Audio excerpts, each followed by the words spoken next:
Di tengah hutan terlarang yang penuh misteri dan bahaya, seorang gadis dibuang karena penyakit kejiwaan, namun ia justru menemukan takdirnya sebagai penjaga alam. Bersahabat dengan seekor ular raksasa, ia harus bertahan hidup dan menjaga hutan yang mulai terancam oleh kekuatan manusia yang serakah.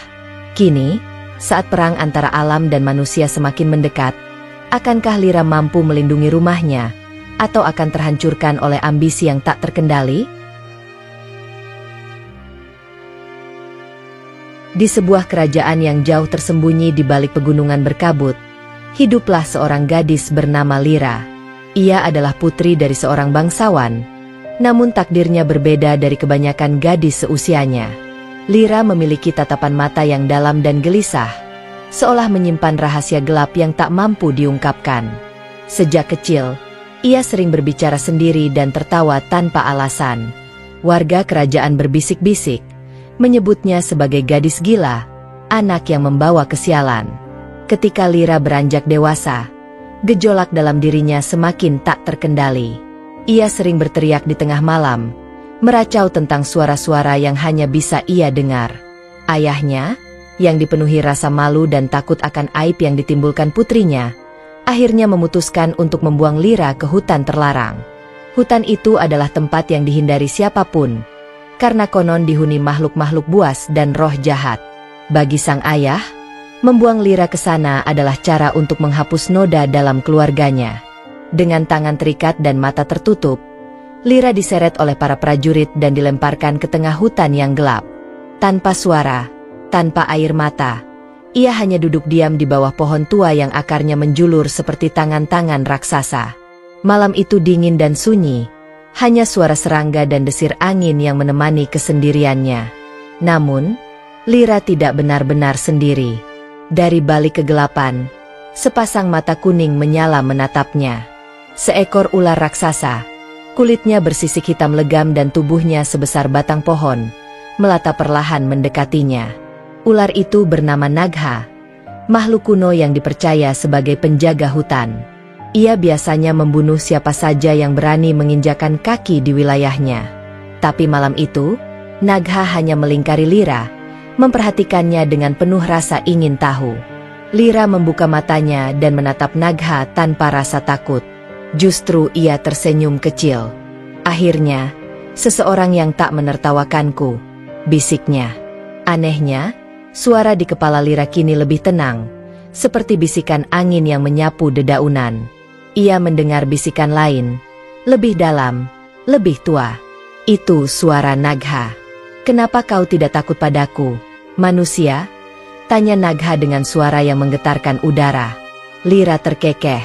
Suara tawanya serak. "Apa gunanya takut? Aku sudah mati sebelum datang ke sini." Nagha terdiam. Ia belum pernah menemukan manusia yang berbicara seperti itu.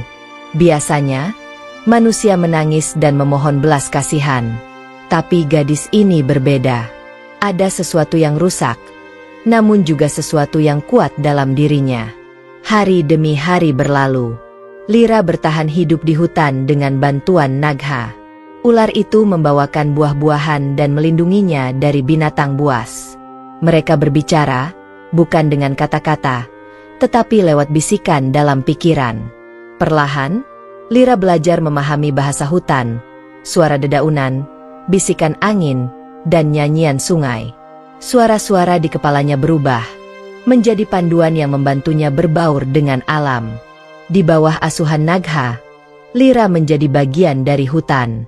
Rambutnya dibiarkan tumbuh panjang, kulitnya menghitam terkena matahari, dan matanya bersinar seperti milik makhluk liar. Ia belajar merangkai ramuan dari tumbuhan beracun, menenun daun menjadi pakaian, dan bahkan memanggil hewan-hewan kecil untuk membantunya. Namun, ketenangan itu tidak bertahan lama. Desas-desus tentang makhluk liar berambut panjang dan bermata tajam yang mengintai di hutan terlarang mulai menyebar. Penduduk desa mulai merasa resah. Suara-suara di malam hari, bayangan yang bergerak di balik pepohonan, membuat mereka ketakutan. Raja yang mendengar kabar ini menganggapnya sebagai kutukan yang harus disingkirkan. Ia mengirim pasukan pemburu untuk membakar hutan dan membunuh makhluk yang mereka yakini sebagai jelmaan roh jahat. Asap hitam mengepul ke langit. Api menjilat pohon-pohon tua, dan suara binatang melarikan diri menggema di antara batang-batang pohon. Lira terbangun oleh bau hangus. Ia melihat rumahnya, hutan tempat ia bernaung, perlahan dilahap api. Nagha meraung marah. Mereka ingin memusnahkan kita. Lira merasakan amarah membuncah dalam dirinya. Ia tidak bisa membiarkan hutan yang telah menjadi rumahnya hancur. Dengan tatapan tajam, ia memanggil binatang-binatang hutan, serangga, burung, dan bahkan akar-akar pohon. Suara-suara di kepalanya kini menyatu dengan suara hutan, menjadi kekuatan yang tak bisa diabaikan. Pasukan pemburu yang masuk ke hutan disambut oleh kabut tebal. Dari balik kabut, muncul sosok Lira dengan rambut yang menjuntai, matanya bersinar liar, dan di belakangnya, Nagha melata perlahan. Mereka bukan lagi manusia dan ular. Mereka adalah penjaga hutan. Satu persatu pemburu terjebak dalam jebakan akar, diserang oleh kawanan serangga, dan diterkam binatang buas. Hutan melindungi dirinya sendiri. Suara teriakan bergema, tetapi hilang ditelan kabut. Raja, yang mendengar kegagalan pasukannya, menjadi ketakutan. Ia sadar bahwa gadis yang dulu dibuangnya kini menjadi sesuatu yang jauh lebih berbahaya. Namun, Lira tidak mengejar balas dendam. Ia hanya ingin melindungi rumah barunya. Api akhirnya padam. Hutan yang terbakar mulai tumbuh kembali, lebih gelap dan lebih lebat. Tidak ada lagi yang berani mendekati hutan terlarang. Desas-desus tentang ratu hutan dan ular raksasa menjadi legenda yang ditakuti. Lira berdiri di atas batu besar, rambutnya diterpa angin, dan di sampingnya, Nagha melingkar dengan mata yang mengawasi. Ia bukan lagi gadis yang dibuang karena dianggap gila. Ia adalah penjaga, pelindung hutan, dan bisikan dari kegelapan. Namun, waktu terus berjalan, dan kehidupan di luar hutan terus bergerak. Kerajaan perlahan-lahan dilanda kemalangan. Tanaman gagal panen, sungai-sungai mengering, dan wabah penyakit mulai menyebar. Warga percaya bahwa semua ini adalah kutukan dari hutan terlarang, balasan atas upaya mereka membakar tempat itu. Raja yang dulu begitu berkuasa kini menjadi rapuh, dihantui rasa takut akan balasan dari makhluk yang telah mereka usik. Di dalam hutan, Lira mengamati perubahan ini dengan tenang. Ia merasakan bagaimana udara di sekitar kerajaan menghitam, seolah alam sendiri menolak manusia yang serakah. Nagha, dengan mata tuanya, melirik Lira. Alam tidak akan tinggal diam ketika dilukai, bisiknya dalam pikiran Lira. Lira tahu bahwa ketidakseimbangan ini tidak hanya berdampak pada manusia, tetapi juga pada hutan yang menjadi rumahnya. Makhluk-makhluk kecil mulai gelisah, tanaman-tanaman tumbuh dengan buruk, dan sungai yang mengalir di dalam hutan perlahan mengering. Seolah luka di hati hutan belum sepenuhnya sembuh. Namun, di balik penderitaan itu, muncul sekelompok orang dari desa yang berbeda. Mereka bukan prajurit atau pemburu, melainkan pendeta dan penyembuh. Mereka berjalan masuk ke tepi hutan dengan hati-hati, membawa sesajen dan ramuan. Mereka datang bukan untuk berperang, melainkan untuk memohon ampun. Lira memperhatikan mereka dari balik pepohonan. Wajah-wajah itu penuh ketakutan, namun juga dipenuhi harapan. Salah satu dari mereka, seorang wanita tua dengan rambut perak dan mata lembut, berlutut di tanah, mengucapkan doa. Penjaga hutan, dengarkan permohonan kami. Kami datang bukan untuk menyakiti, tapi untuk memohon belas kasih. Bumi kami sakit, dan kami tahu ini adalah akibat dari kesalahan kami. Bimbinglah kami, tunjukkan jalan agar kami dapat menebus dosa kami. Lira menatap wanita tua itu lama. Suara-suara di kepalanya berbisik, namun kali ini tidak gaduh, melainkan menyarankan pemikiran. Mereka tidak semua sama. Tidak semua manusia layak dibenci. Nagha mendesis pelan. Apakah kau akan mempercayai mereka lagi? Mereka yang membuangmu dan membakar rumah kita. Lira diam. Di hatinya, amarah dan belas kasihan bertarung. Namun ia tahu, membiarkan kebencian menguasainya hanya akan memperdalam luka di bumi ini. Ia melangkah keluar dari persembunyian, perlahan, hingga tubuhnya terlihat oleh para pendeta. Para penyembuh itu terkejut, beberapa mundur ketakutan. Namun wanita tua itu tetap tenang, memandang Lyra dengan penuh rasa hormat.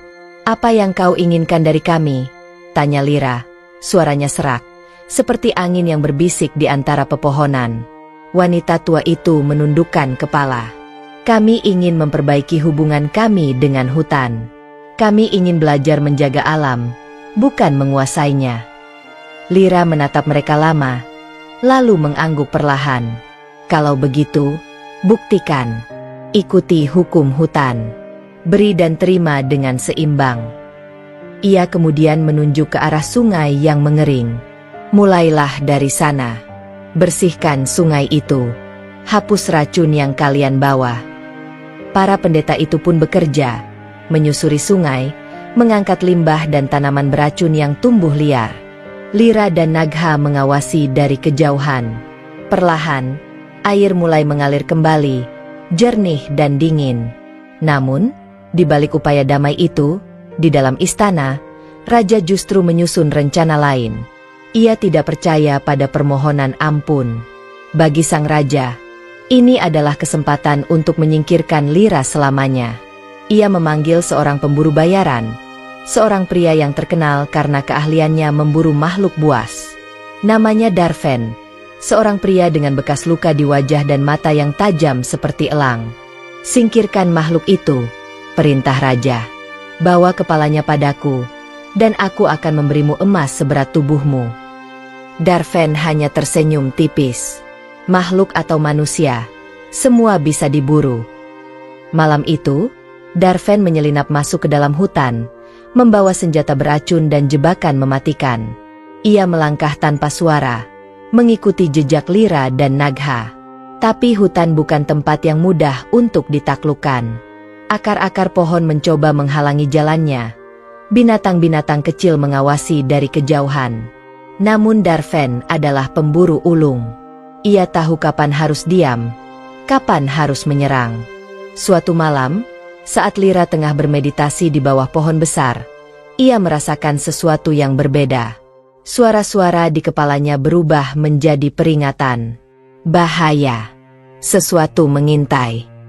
Nagha juga merasa gelisah. Ia mengangkat kepala, mencium bau asing di udara. Namun terlambat. Sebuah jebakan dari tali berduri melesat, melilit tubuh Nagha, membuatnya mengerang kesakitan. Darven muncul dari balik bayangan, membawa tombak berujung racun. "Jadi, inikah makhluk yang ditakuti itu?" gumam Darven, matanya mengarah pada Lyra. "Kau hanya seorang gadis yang bersembunyi di balik ular." Lyra berdiri, matanya menyala penuh amarah. "Hutan ini akan menelammu, pemburu." Dengan gerakan cepat, akar-akar pohon melesat ke arah Darven, namun ia dengan lincah menghindar. Ia melemparkan bom asap berisi racun, membuat Lyra terbatuk-batuk. Nagha berusaha melepaskan diri, tapi jebakan itu terlalu kuat. Darven mendekat, mengangkat tombaknya, bersiap menusuk Lyra. Namun, sebelum tombak itu menusuk, suara gemuruh terdengar. Tanah bergetar, dan dari balik pepohonan, makhluk-makhluk hutan berdatangan. Serigala hitam, burung-burung pemangsa, dan kawanan serangga memenuhi udara. Mereka menyerang Darven serempak. Darven terdesak, namun ia tidak gentar. Ia bertarung sengit, melukai beberapa makhluk, tapi jumlah mereka terlalu banyak. Dalam kekacauan itu, Lyra menggunakan kesempatan untuk membebaskan Nagha. Dengan sekali hentakan, Nagha melingkarkan tubuhnya dan menghancurkan jebakan itu. Ia melesat ke arah Darven, membuka rahangnya yang mengerikan. Namun, Darven tersenyum. "Kau pikir aku datang tanpa rencana?" Ia menarik pedang perak yang berkilau, dan dengan satu tebasan, ia melukai sisik Nagha. Ular raksasa itu mengerang kesakitan. Darah hitam menetes dari lukanya. Melihat itu, Lyra marah. Ia mengangkat tangan, dan angin kencang berputar, mengangkat dedaunan dan pasir. Suara hutan menggema, memekakan telinga. Darven terhempas. Senjatanya terlepas. Lyra mendekat. Tatapannya tajam. Pergi dari sini, atau kau akan menjadi bagian dari tanah ini. Darven, yang kini terpojok, menyadari bahwa ia kalah. Dengan napas berat, ia mundur dan menghilang di balik bayangan.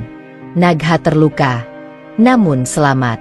Lyra menyentuh sisiknya dengan lembut. Kita belum selesai. Mereka akan datang lagi. Nagha mengangguk pelan. Dan kita akan siap. Malam itu, Lyra berdiri di puncak bukit, memandang ke arah kerajaan. Api dendam perlahan padam, digantikan oleh tekad yang lebih kuat. Ia bukan hanya penjaga hutan. Ia adalah suara yang akan mengubah dunia. Hari-hari berlalu dengan damai di hutan. Namun kedamaian itu hanya sementara. Kerajaan di luar sana tidak berhenti mencoba menundukkan alam. Raja yang merasa posisinya semakin rapuh akibat bencana yang terus melanda, semakin gelisah. Desas-desus tentang kekuatan Lyra dan Nagha semakin luas, hingga mencapai telinga para bangsawan dan penyihir di kerajaan. Para penyihir, yang dikenal dengan pengetahuan kuno mereka, percaya bahwa hutan dan makhluk-makhluknya memiliki kekuatan yang lebih besar dari sekadar pembalasan dendam alam.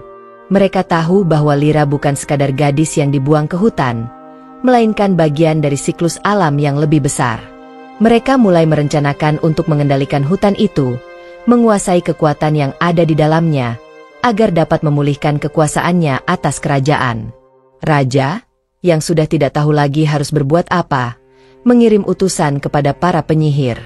Mereka datang dengan segala kemampuan magis mereka, membawa mantra-mantra kuno yang bisa menundukkan makhluk-makhluk buas dan bahkan menghancurkan kehidupan yang ada di dalam hutan. Mereka tahu bahwa untuk menghadapi Lyra, mereka harus mengalahkan Nagha terlebih dahulu, karena ular raksasa itulah yang menjadi pelindung utama hutan. Namun, rencana para penyihir ini tidak berjalan seperti yang mereka harapkan.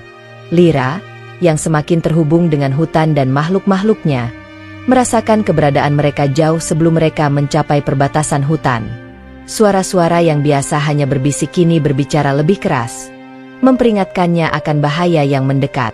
Nagha, meski masih menderita akibat lukanya, merasakan ancaman yang semakin nyata. Mereka harus bersiap. Lyra, mereka datang, kata Nagha. Suaranya berat dan penuh peringatan. Penyihir-penyihir itu datang untuk menguasai kita. Lyra menatap ular itu dengan penuh perhatian.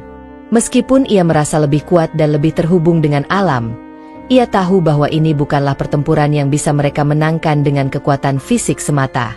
Hutan ini harus melawan dengan cara yang lebih bijak, lebih dalam.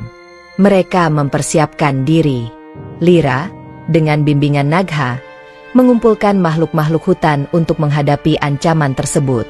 Namun, kali ini bukan hanya hewan-hewan buas dan serangga yang mereka ajak berperang. Lyra mulai menggali lebih dalam ke dalam jantung hutan, mencari kekuatan yang lebih tua, lebih kuat, yang sudah lama terlupakan oleh manusia. Di bawah tanah, jauh di dalam akar pohon-pohon raksasa, Lyra menemukan sesuatu yang lebih dari sekadar energi alam.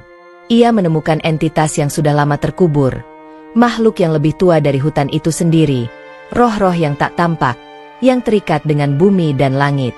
Dengan kekuatan mereka, Lyra bisa membangkitkan sesuatu yang luar biasa.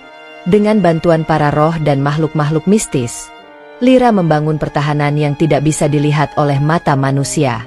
Akar-akar pohon tumbuh lebih besar, membentuk dinding tak terlihat yang mengelilingi pusat hutan, melindungi jantung alam dari penyihir yang datang. Awan gelap berkumpul di langit, dan badai tiba-tiba datang, membawa petir yang menyambar ke tanah. Ketika para penyihir memasuki hutan, mereka disambut dengan kekuatan alam yang tak mereka kenal. Setiap langkah mereka dipenuhi dengan hambatan yang tak terlihat. Pohon-pohon tampak bergerak, membentuk jalan berliku yang memisahkan mereka. Tanah bergetar di bawah kaki mereka, dan suara-suara aneh terdengar di udara, mengisi pikiran mereka dengan ketakutan yang tak bisa dijelaskan. Mereka berusaha melawan, menggunakan sihir mereka untuk membuka jalan, tapi semakin mereka mencoba, semakin kuat kekuatan alam yang menahan mereka. Akar-akar pohon muncul dari tanah, menggulung tubuh mereka, menjerat mereka dalam ikatan yang tak bisa mereka lepaskan.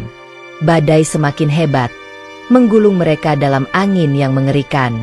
Lyra, yang berada di tengah hutan, memusatkan energi alam ke dalam dirinya. Dengan mata yang bersinar terang, ia berbicara kepada para penyihir. Suaranya mengalir seperti sungai yang dalam. Kerajaan kalian telah melukai hutan ini, telah melukai alam, dan sekarang kalian ingin menguasainya. Suara Lyra bergema di udara, menembus hati para penyihir. Ini adalah kesalahan yang tidak bisa diperbaiki dengan sihir. Para penyihir merasa ketakutan yang tak terlukiskan. Mereka merasa kekuatan mereka mulai luntur, ditelan oleh energi alam yang jauh lebih besar dari yang mereka bayangkan. Dalam keadaan itu, mereka berlutut, memohon agar alam memberikan ampunan. Namun Lyra tidak berhenti di sana. Ia tahu bahwa pengampunan bukanlah hal yang mudah diberikan begitu saja. Pengampunan berarti perubahan sejati, bukan hanya kata-kata. Demi hutan ini, demi kehidupan yang ada di dalamnya, aku akan memberimu kesempatan, kata Lyra dengan tegas. Tapi kalian harus berjanji untuk tidak lagi menguasai, melainkan hidup berdampingan dengan alam. Salah satu penyihir, yang tampaknya paling tua dan paling bijaksana, mengangkat kepalanya. Kami berjanji, kami tidak akan lagi menguasai alam, tapi akan melindunginya bersama-sama dengan kalian. Lyra menatap mereka lama, memastikan bahwa kata-kata itu tidak hanya diucapkan untuk menyelamatkan diri. Akhirnya, ia mengangguk. Kembalilah ke kerajaanmu, dan bawa pesan ini kepada raja. Jika ia tidak mendengarkan, maka alam akan mengambil kembali apa yang telah dirampas.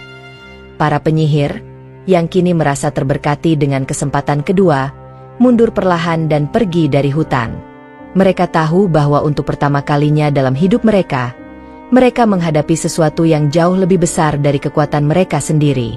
Kerajaan kembali tenang untuk sementara waktu, tetapi perubahan nyata dimulai setelah pertemuan itu.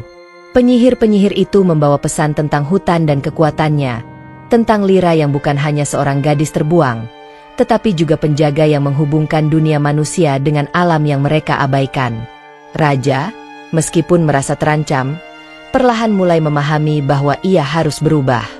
Namun, ada yang lebih besar yang harus dihadapi. Alam telah menyatakan klaimnya, dan di luar tembok kerajaan, di tengah hutan terlarang, kekuatan yang lebih besar sedang berkembang. Lyra bukan hanya simbol perlawanan, tetapi juga jalan menuju penyembuhan bagi dunia yang telah lama terluka. Hutan terlarang, yang dulu dianggap tempat yang menakutkan dan terkutuk, kini menjadi simbol kekuatan baru. Lyra dan Nagha, bersama dengan roh-roh kuno yang terbangun, akan terus melindungi hutan itu, memastikan bahwa alam tetap berkuasa, menjaga keseimbangan yang telah lama hilang. Di dalam hutan yang terlindungi, Lyra berdiri bersama Nagha, menatap ke arah kerajaan yang jauh di sana. Ini baru permulaan, bisiknya. Perubahan akan datang, dan kita akan siap. Dengan itu, hutan terus hidup, dan dunia perlahan mulai berubah. Seiring berjalannya waktu, keadaan di kerajaan mulai berubah. Meskipun ada ketegangan antara kerajaan dan alam, para penyihir yang telah dibebaskan dari kekuatan gelap hutan mulai berusaha mencari jalan damai. Mereka membantu menyebarkan ajaran Lyra tentang pentingnya hidup selaras dengan alam dan bagaimana mengurangi keserakahan manusia terhadap sumber daya bumi. Namun, meskipun ada pergeseran dalam kesadaran beberapa pihak, Raja tetap keras kepala. Ia merasa bahwa kebijakannya selama ini adalah cara yang tepat untuk mempertahankan kekuasaannya, dan bahwa segala yang terjadi, bencana alam, penyakit, dan kegagalan panen, adalah akibat dari kutukan yang diciptakan oleh hutan itu sendiri. Dalam hatinya, ia masih menatap hutan dengan kebencian dan ketakutan yang mendalam. Sementara itu, di dalam hutan, Lyra semakin memahami kekuatan yang ada di dalam dirinya. Keberadaannya bukan hanya sebagai penjaga alam, tetapi sebagai bagian dari keseimbangan alam itu sendiri. Ia mulai menggali pengetahuan yang lebih dalam tentang roh-roh alam dan kekuatan mereka, serta cara untuk melindungi dunia ini dari kehancuran yang mungkin datang di masa depan. Nagha, meskipun masih terluka, menjadi penasihat setia yang selalu mendampingi dan memberikan wawasan tentang sejarah kuno hutan dan rahasia yang terkubur. Namun, kedamaian ini juga membawa tantangan baru. Para pemburu, yang tidak hanya terdiri dari manusia, tetapi juga makhluk-makhluk buas yang telah dipengaruhi oleh keserakahan manusia, mulai berkumpul di luar perbatasan hutan. Mereka dipimpin oleh seorang pemimpin yang kejam, bernama Varek, seorang pemburu legendaris yang memiliki kekuatan luar biasa. Varek adalah orang yang dikenal karena kemampuannya mengalahkan makhluk-makhluk besar, dan ia membawa pasukan besar yang dipersenjatai dengan senjata yang mampu menembus sihir alam. Varek dan pasukannya datang dengan tujuan untuk menaklukkan hutan terlarang dan menghancurkan segala yang ada di dalamnya. Mereka percaya bahwa dengan mengalahkan Lyra dan Nagha, mereka bisa mengendalikan hutan dan mendapatkan kekuatan tak terbayangkan. Lyra mendengar kabar tentang kedatangan Varek dan pasukannya sebelum mereka mencapai perbatasan hutan. Suara-suara alam memberinya peringatan lebih awal. Nagha yang sedang pulih, meskipun masih lemah, merasakan ancaman yang mendekat. Varek sudah datang, kata Nagha dengan suara dalam. Dia bukan hanya pemburu biasa. Dia tahu cara mengalahkan makhluk seperti kita. Dia datang untuk menghancurkan segala yang kita bangun. Lyra menatap ke dalam hutan, merasa ketegangan meningkat. Hutan ini telah hidup dalam damai selama bertahun-tahun, tapi kali ini kita akan menghadapi musuh yang lebih berbahaya daripada sebelumnya. Kita harus bersiap. Mereka tidak hanya harus menghadapi manusia, tetapi juga kekuatan yang lebih gelap yang dibawa oleh Varek. Pemburu itu telah mengikat perjanjian dengan roh-roh gelap, menggunakan sihir hitam untuk memanipulasi makhluk hutan dan membentuk pasukan yang dapat melawan kekuatan alam. Varek tidak hanya mengandalkan senjata fisik, tetapi juga menguasai ilmu hitam yang dapat menghancurkan ikatan roh dan merusak energi alam. Lyra tahu bahwa hanya dengan menghadapi musuh ini dengan cara yang lebih bijak dan tak terduga, mereka bisa menang. Ia memutuskan untuk melibatkan bukan hanya makhluk besar dan kuat dari hutan, tetapi juga roh-roh yang lebih kecil, yang memiliki kekuatan tersembunyi. Ia memanggil burung-burung penjaga langit, serangga-serangga penghisap racun, dan bahkan akar-akar pohon yang tumbuh di kedalaman tanah. Mereka akan menjadi pasukan yang bekerja di balik bayangan, menyerang musuh dari segala arah. Namun, saat pasukan Varek mulai memasuki hutan, mereka disambut dengan hal yang tak terduga. Pohon-pohon besar bergerak sendiri, menciptakan barikade yang menghalangi jalur mereka. Batuan besar terguling, menutup jalan mereka. Setiap kali mereka mencoba maju, pasukan Varek diserang oleh burung-burung pembawa racun yang terbang dengan kecepatan luar biasa, menjatuhkan racun ke atas mereka. Varek yang tahu bahwa pasukannya terjebak dalam serangan tersembunyi ini, mulai merencanakan langkah berikutnya. Dengan sihir hitamnya, ia memanggil makhluk kegelapan yang terperangkap dalam kutukan zaman dahulu. Makhluk-makhluk itu, yang dahulu merupakan roh-roh hutan yang terdistorsi, bangkit kembali. Mereka menjadi bayangan besar, melayang di udara dengan mata yang bersinar merah. Mereka menyerang dengan kekuatan yang menakutkan, menghancurkan pohon-pohon dan menciptakan kehancuran yang mengerikan. Lyra, yang memandang kekuatan ini, tahu bahwa mereka tidak bisa hanya bertahan. Mereka harus memulihkan keseimbangan yang terganggu, membebaskan roh-roh hutan yang telah distorsi oleh sihir hitam. Dengan memusatkan kekuatan dalam dirinya, Lyra berjalan ke tengah medan pertempuran. Suaranya menggema di udara saat ia mengangkat kedua tangannya, memanggil energi alam yang lebih murni. Akar-akar pohon yang terikat dengan kekuatan bumi mulai bergerak, menyerang makhluk-makhluk gelap dengan kekuatan yang luar biasa. Lyra menyatukan seluruh kekuatan alamnya dalam satu seruan yang menggetarkan langit, memanggil kekuatan terbesar yang ada di dalam hutan untuk menghancurkan sihir kegelapan yang dikendalikan oleh Varek. Namun Varek, dengan mata yang terbakar amarah, tidak menyerah begitu saja. Dengan kekuatan sihir hitamnya, ia memanggil badai petir yang menghantam bumi, mencoba untuk menghancurkan Lyra. Petir itu menyambar langsung ke arah Lyra, tetapi Nagha, meskipun masih terluka, muncul dengan kecepatan luar biasa. Dengan tubuhnya yang besar dan kuat, Nagha melindungi Lyra, menyerap sebagian besar serangan. Lyra, yang melihat teman dan pelindungnya terluka lagi, merasakan amarah yang tak terbendung. "Kau akan membayar untuk ini, Varek," serunya. Dengan kekuatan terakhir yang dimilikinya, Lyra merobek langit, menciptakan ledakan energi yang sangat besar, menembus kegelapan dan menghancurkan sihir hitam yang diciptakan oleh Varek. Akar-akar pohon melilit tubuh Varek, mengikatnya dalam ikatan tak terlepas. Dalam satu serangan terakhir, Lyra menggunakan energi yang dikumpulkan dari seluruh hutan untuk menghancurkan kekuatan Varek.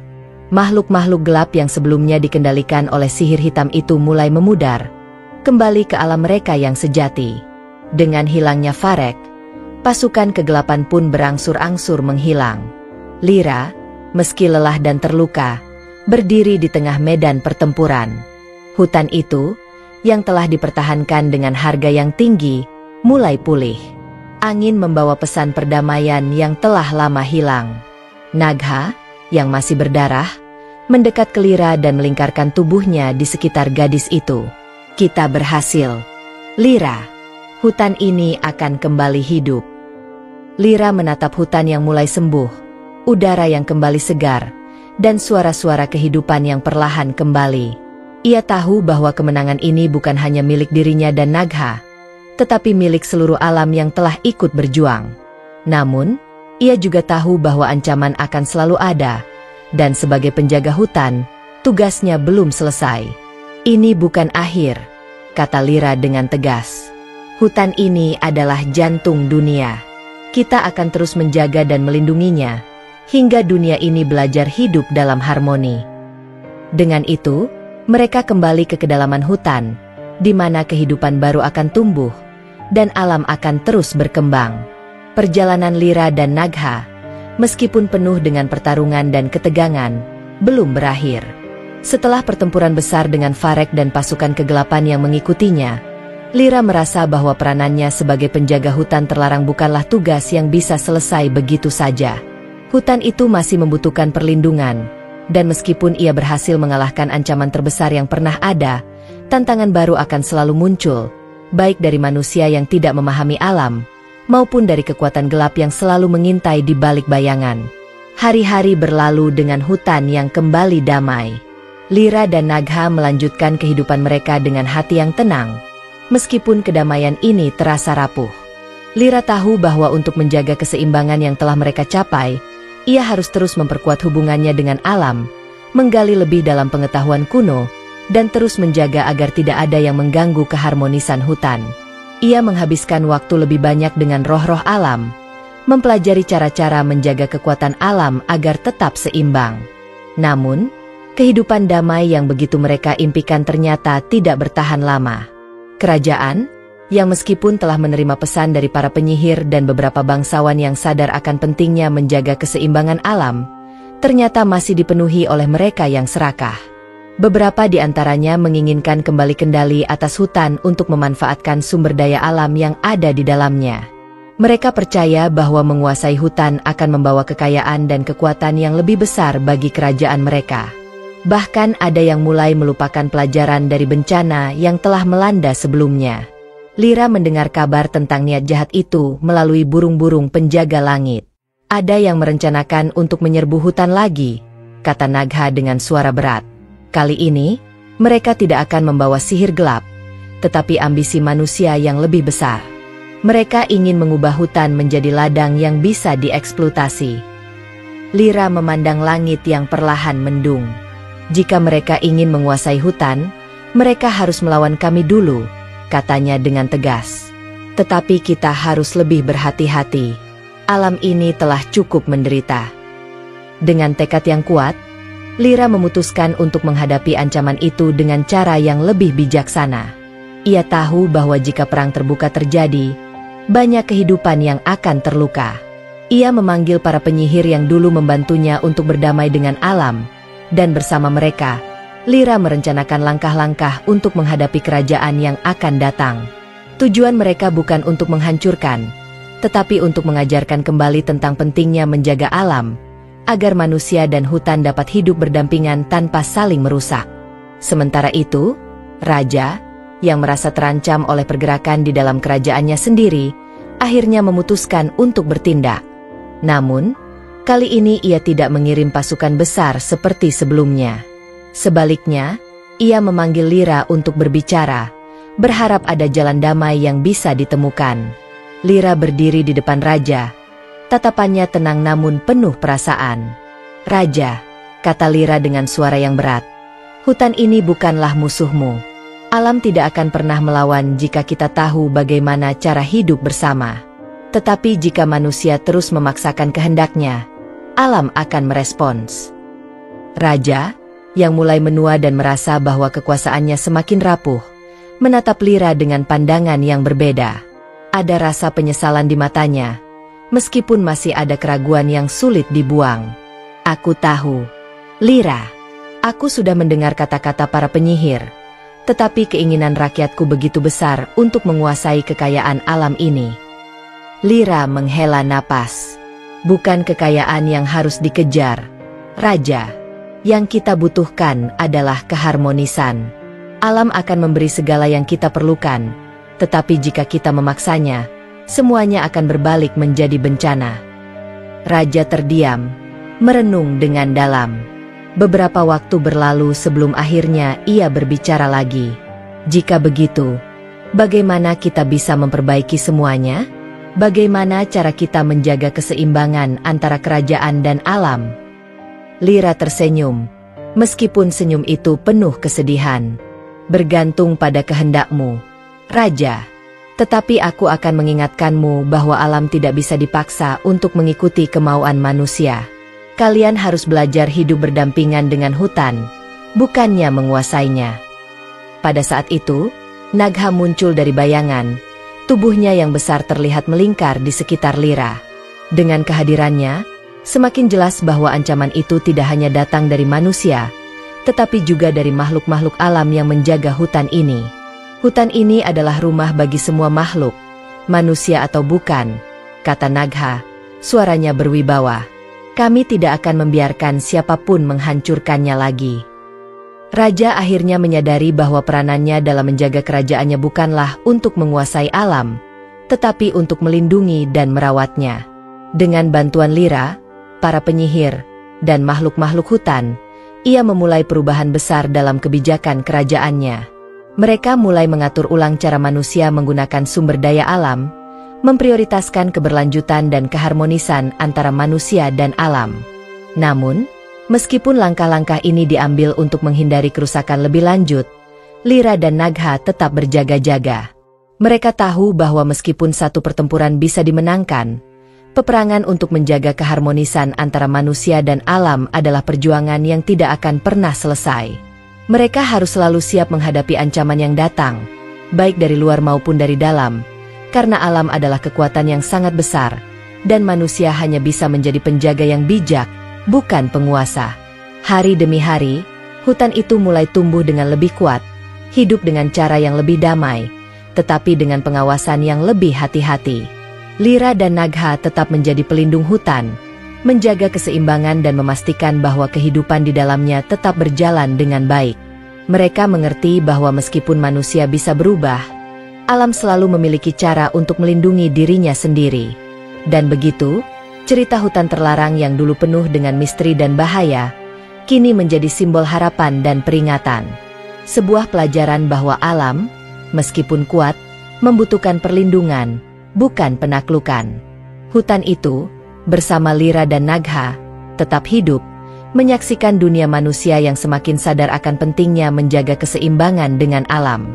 Dan meskipun mereka telah mengalahkan banyak ancaman, Lyra tahu bahwa perjalanan mereka tidak akan pernah benar-benar berakhir. Sebab, hutan terlarang, dengan segala misteri dan kekuatannya, akan selalu membutuhkan penjaga yang setia. Begitulah kisahnya berlanjut, di antara pohon-pohon tinggi dan akar-akar yang tak terlihat, di mana kehidupan selalu tumbuh dan berubah, dan alam terus mengajarkan manusia tentang pentingnya kedamaian dan keseimbangan.